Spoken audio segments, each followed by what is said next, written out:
Welcome to another beautiful edition of our Think Better, Do Good Better series. Kato Mukasa handling another session under our critical thinking episodes. Today we are going to be talking about happiness and how it can shape your work ethics and how it can help your business, how it can help your family life. Happiness is what everyone wants in life, but it eludes almost everyone. In my book, Think for Yourself and Do Good Better, I have a rule. One of the theories I'm advancing is that many people are sad with money, being sad with money. Now, it is very possible for someone to have lots of money but still remain sad.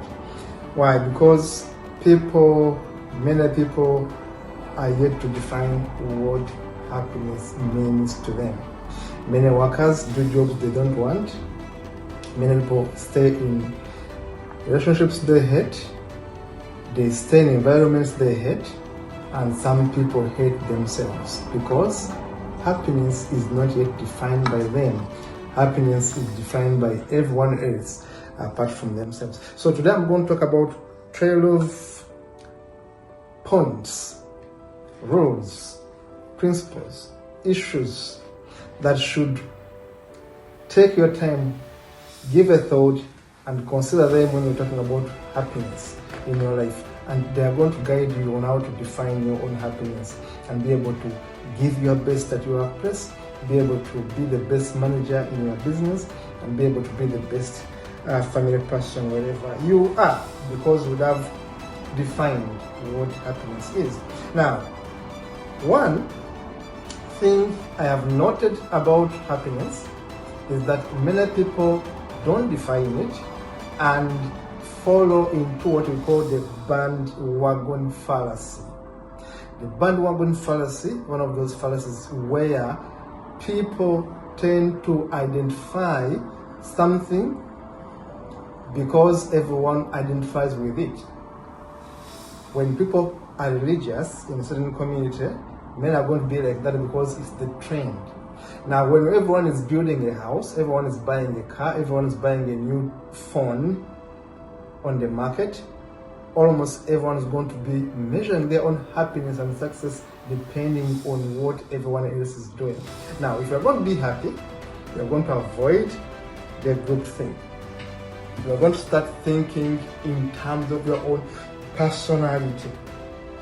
Avoid the group thing. In my book, I give an example of the tale of two grandpas, my two grandfathers. One was very luxurious and outgoing, another still had money but very minimalistic. They are both happy.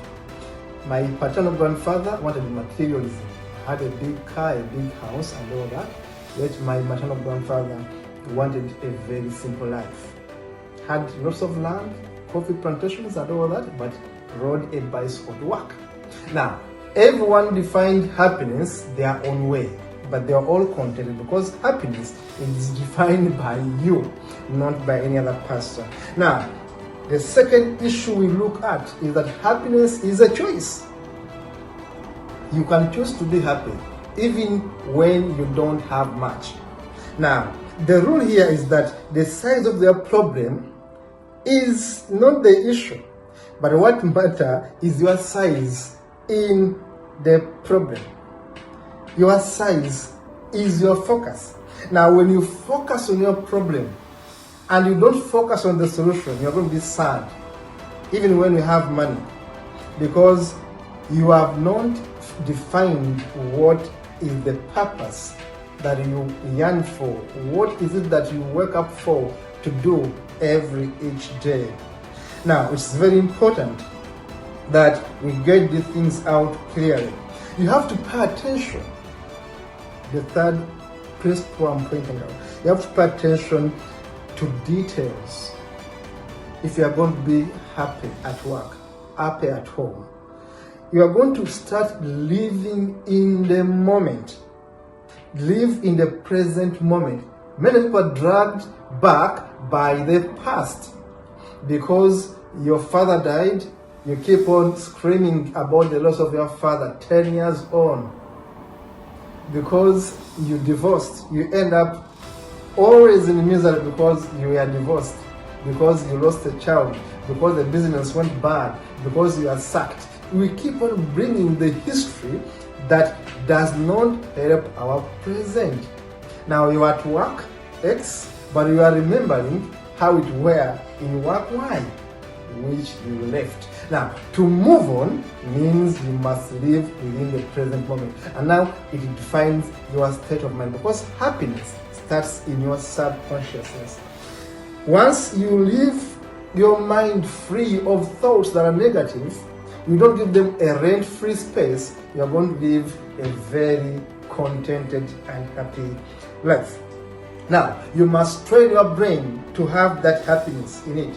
You must keep a positive mental attitude that drives your brain to live in the present, to see things and appreciate them, to have gratitude to life. That even if you don't have a pair of shoes you want, at least you have your feet intact. At least you're still breathing, you are still alive. At least you still have an ambition to move out your bed for. There are things you must be happy for. That even if you are in the hardest situation, at least there's something that keeps you moving. That's why people may not have so much in terms of their focus, but they are happy. And may have almost everything, but they are sad, because happiness starts with your attitude. Now, the other thing I want to emphasize when we look at happiness, we look at happiness as an advantage. We call it utilize the happiness advantage. Now, research shows that people who are happy live a very healthy life. That's why people may not have so much in terms of their focus, but they are happy. And may have almost everything, but they are sad, because happiness starts with your attitude. Now, the other thing I want to emphasize when we look at happiness, we look at happiness as an advantage. We call it utilize the happiness advantage. Now, research shows that people who are happy live a very healthy life. They mind their bodies, they exercise regularly, they mind what they eat, they mind what they drink, they mind how they think, they mind the company they have, the friends they keep, because all those make an aggregate of what makes you sad or what makes you happy. So you have to mind all that. In fact, when you look at the countries, the list of countries that have the highest people, these countries are in the Scandinavian area. Denmark, Norway, Sweden, Iceland. These are countries with the most happy people. Why? A country like Finland has some of the most happy people in the world. Why? You look at how these people perceive life. How, for example, they live a life that is less dogmatic. They don't put all these dogmas that weigh you down. They don't have so much worry. They can be happy with the little they have. Yet you see countries like the US, where people are so sad. On average, when you compare with someone who is in Denmark and Netherlands. Now, these are issues you look at, that what does it define a happy worker? Now, do not always be that mean person if you want to be happy. A happy person is that person who wants to always be giving than always be receiving. Be more of a giver and less of a receiver.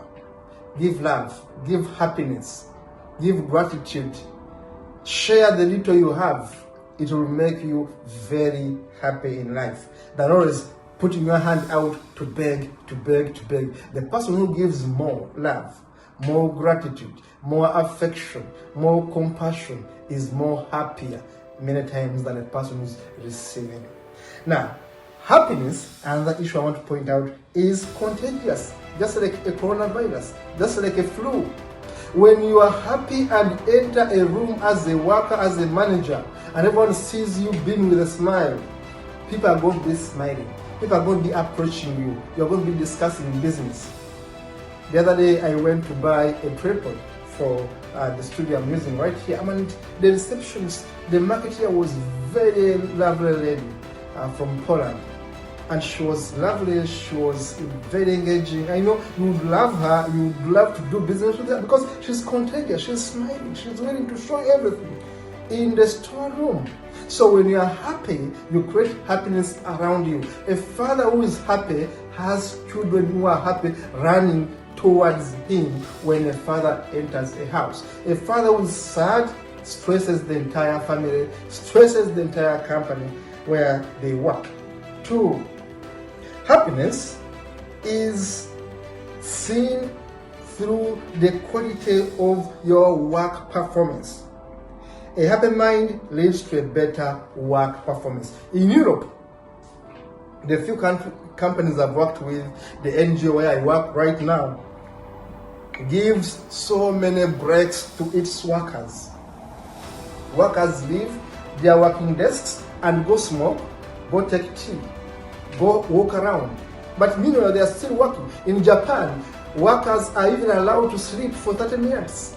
In some companies, there are beds in the office because they are trying to create happiness. A stressed employee will not work. In Europe, where I am in the United Kingdom right now, a pregnant mother is given time to even go and check on a baby. So it's important to create happiness for your workforce if you are going to get results out of your people. Now, 3 last things for this episode. Happiness is a journey, not a destination. It's a journey. You haven't arrived. You keep on moving. It's something you work towards achieving every day. You set your mind to a goal and work towards it. You radiate it from within. You have to be grateful with what you have. You have to know that happiness does not happen by an accident. You create it. One important aspect you have to consider. Happiness is created, does not happen by an accident. You do deliberate steps. It's intentional to create happiness in your home, in your room, at your workplace. It's intentional. Finally, happiness should be given to others without expecting returns. When you keep conditions to be happy, if I do this for you, you must do this for me, that's when I will be happy. You will never be happy. When you expect so much from people. I normally tell people that lower your expectations. That's the trick. You have your servants, you have your workers, you have your maids, you have your staff. Please lower your expectations so that they simply surprise you. When they surprise you, you'll be happy. When disappoint you, you'll be so gloomy, you'll be so sad. Now, when you're dealing with people, lower your expectations so that you can be happy working with people. Now, do not expect a return when you do good to people. Let them simply surprise you. Pay it forward is one other principle you're looking at. Pay it forward. Now, in my life, people have done good things for me. I cannot even mention them all over the world. Now, the best thing I can do to thank them, apart from saying thank you, I do the same good things or even other better things to other people I can also afford to reach to. I look out for marginalized people in my country, back in Africa, and I support them. When I find someone on the streets of London or wherever I travel, and I have a coin of say £101, I can give it to that person. I pay it forward. If there's something I can do for free, I go and do volunteer. I go and do it. I go and support the Rainbow campaign. Have done good things for me. I cannot even mention them all over the world. Now, the best thing I can do to thank them, apart from saying thank you, I do the same good things or even other better things to other people I can also afford to reach to. I look out for marginalized people in my country, back in Africa, and I support them. When I find someone on the streets of London or wherever I travel, and I have a coin of say £101, I can give it to that person. I pay it forward. If there's something I can do for free, I go and do volunteer. I go and do it. I go and support the Renewable campaign. The other time I was in Newcastle supporting the Renewable campaign. I celebrate with the LGBT community because it pays to pay it forward, to show gratitude, empathy, be happy with others. Pay it forward. Happiness also means taking full responsibility of your own mistakes. If you are a manager, a CEO, a team leader, a family member, accept that you go wrong. You cannot be right every time. I've worked with bosses who think they're perfect. You can't be perfect. You can demand for perfection, but just know you cannot be perfect. If you want to be happy, know that you are going to make mistakes, but be honest to come and say, I made mistakes, let us move forward. Finally, happiness calls for self-control and discipline. And it calls for the avoidance of short-term pleasures. The moment you want quick fixes, you will never be happy.